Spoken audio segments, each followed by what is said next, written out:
নিয়ে কোপাতে আসে, এটা কি মানা যায়? আমি তো কোনোদিনও স্বপ্নেও ভাবিনি। আর এইসব আমার বাবা-মা কি করে সাপোর্ট করে আমি এখনো বুঝতে পারি না। আর সেই সাপোর্ট করতে গিয়ে যে বটিটা দিয়ে আমি কোপ দিয়ে ওখান দিয়ে পালিয়ে এসেছি, সেই ব্লেমটা দিতেও আমার বাবা-মা একবারও পিছু পা হাঁটেনি। একটা মেয়েকে বাঁচাতে গিয়ে যে একটা ছেলেকে এরকম বিপদের মুখে ফেলে দিতে পারে, সেটা হয়তো আমার বাবা-মাকে না দেখলে আমি বুঝতে পারতাম না। তোমরা নিজেরা একবার এই কল রেকর্ডিংটা শোনো। না তুমি তো আমার জেল খারাপ আজ আর একটা ছিল।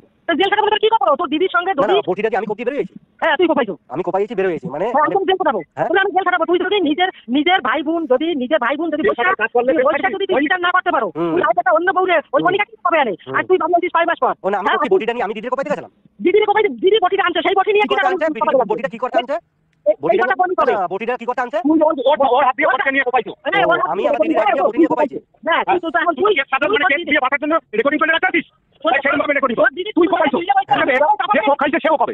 যে কোপ খাইছে সেও কবে? ওই কোনি কবে রং কোপাইয়ে গেছে। দিদির আর মারে কোপাইতে গেছিল, আমি দেখাইতে গেছি, এই কোপ আমার মাথায় লাগছে। তো যার গায়ে লাগছে সেই কবে তার কাছে দিয়ে সব প্রমাণ হবে। আমি বলতে পারতেছি যে তোমার মাইয়া এত ভালো নাটক কি করে পারে। না এরকম 2 মিনিট পরে নিজের ছেলেরে ফাঁসানোর জন্য কি বটি দিয়ে নাকি এই কথাটা শোনার পর তো যে কেউ বলবে যে বটিটা দিয়ে আমি কোপ দিয়ে ওখান দিয়ে পালিয়ে গেছি। হ্যাঁ, এরকম স্টেটমেন্ট আমার বাবা আর মাই দিচ্ছিল। যার কথাগুলো শুনতে পাচ্ছিলে সে হচ্ছে আমার বাবা আর মাই। তোমরা ভাবো, যদি নিজের মেয়ে কোপাতে এসেছিল, সেই কেসটা ঘুরিয়ে যদি বলে আমি নাকি আমার দিদিকে আর মাকে কোপাতে গেছি, সে যদি এই কেসটাকে এরকমভাবে বানাতে পারে, আমি ভাবছি আমার বাবা আর মা দিদিকে বাঁচানোর জন্য আর কত ধরনের নাটক করবে আর কত নিচে নামবে। যদি তোমরা আমায় ডিরেক্টলি কিছু বলেই দিতে পারো, তোমাদের যেই প্রবলেমটা আমি নিয়ে আমায় বলে দিতে পারো। আমি চাই না অন্য কারোর হাতে নিজের জীবনটা শেষ হয়ে যায়। আমি চাই প্রথম দিয়েই তোমরা ভালো থাকো। সেটা তোমাদের ভালো থাকতে গেলে তোমাদের যা আমায় বলো আমি অবশ্যই করবো, কিন্তু এরকমভাবে অন্তত আমায় ফাঁসিও না। এবার